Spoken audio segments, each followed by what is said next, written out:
Hi everyone, it's Untitled here. I hope you guys are all well. Today I'm gonna do a new opening tutorial, or a new series of opening tutorials, all about chess openings, and I thought I'd start off with this really good, quick, kingside attack, which you can come out of from the king's pawn opening, attacking the f7 pawn. Now I thought I'd do a new series just because, I've been doing a lot of blitz recently, and this is going to be a bit more useful for you guys, just more useful than me just moving random pieces around the board anyway. So I'll dive right into it. For those of you who are not familiar with this setup, it derives from the Italian opening, so pawn to e4. And if your opponent doesn't play c5, which is the most common reply, Sicilian defense, he's most likely going to play e5. This is the standard way to defend against the king's pawn. You would then bring your knight up to f3, and definitely, at least 90% of the time, your opponent's going to play his knight up to c6. Now, this position is very flexible for white, but what we're going to look at in the fried liver attack is we're going to look at bishop to c4. Now, this is actually called the Italian opening. The fried liver attack is a variation from the Italian opening. So let's just flip over the board in this position and quickly look at black's options. Okay, so black has a pawn which is controlling the center, and this knight, black is looking to currently control the dark squares in the center, as white is controlling many of the light squares, such as e5, e4, and c4. Okay, so, black can solidify by playing d6. This is not really considered a very strong move, as it blocks in the bishop's scope. This bishop would really like to come to f5, which is something that you may see here, bishop f5, at which point you can play knight c3 and have a very comfortable game. But the Berlin defense, if your opponent goes ahead with the Berlin defense, which is knight up to f6, attacking your pawn, you can now get into the fried liver attack. And this is a very aggressive attack, which I'm sure you guys will be very much interested in. Okay, so you play knight down to g5. This is the move which defines the fried liver attack.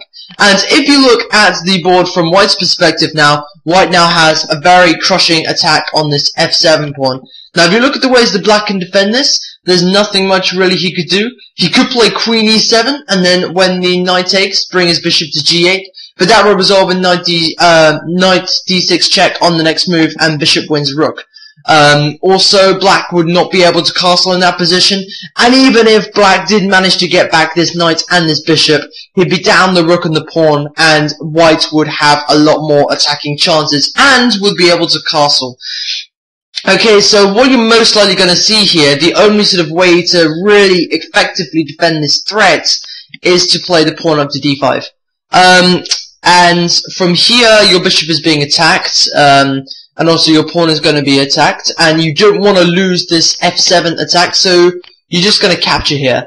Now, more than likely, this knight is being attacked, and it's not going to be, it's going to be very hard for black to move it to an efficient square, so black will recapture this pawn, and this knight is blocking the threat of f7. But what many black players don't know, particularly under the 1500 mark anyway, is that white can actually go ahead and capture the pawn on f7. And if we look at this position, white already has quite a nice attack. If you're not one which likes sacrificing pieces, this opening may not be for you, but bear in mind, I don't count this as a complete sacrifice just because it's a lot easier for white to win this material back. Okay, so as you can see, this is a fork, the king and the rook, so the king should probably take here. And now the next move which you should probably continue with is queen to f3 check.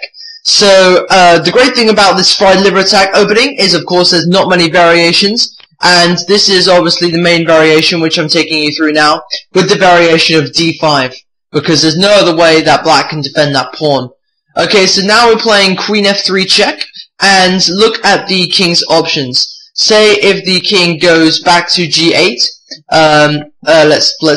goes back to e8, we can now capture this knight, and after queen takes, and bishop takes, white is a pawn up, and black has no compensation, so white is better.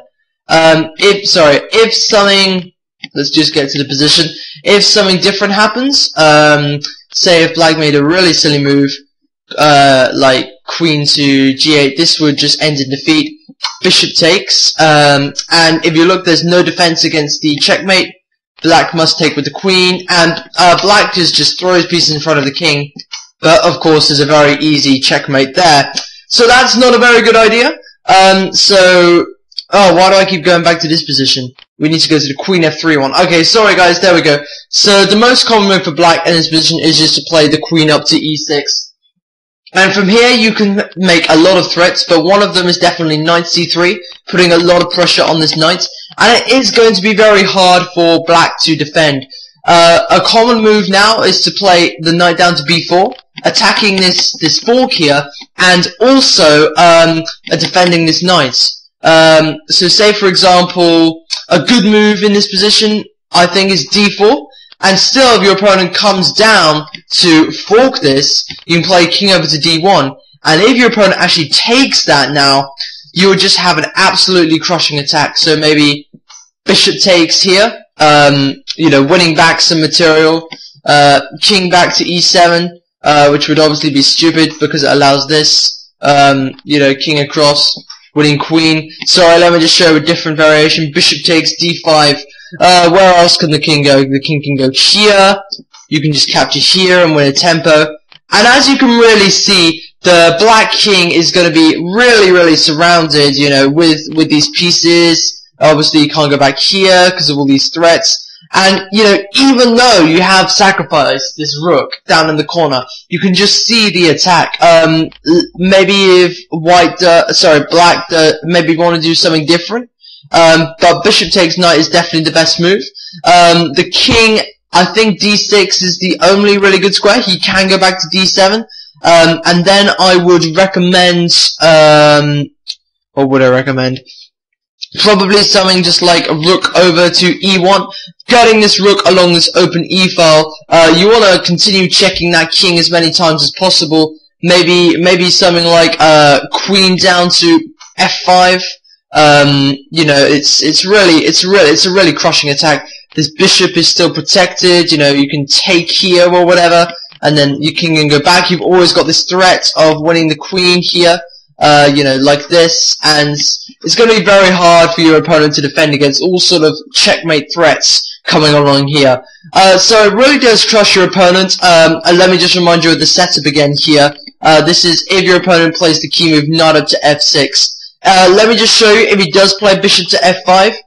You can't play the knight up to here because of queen takes.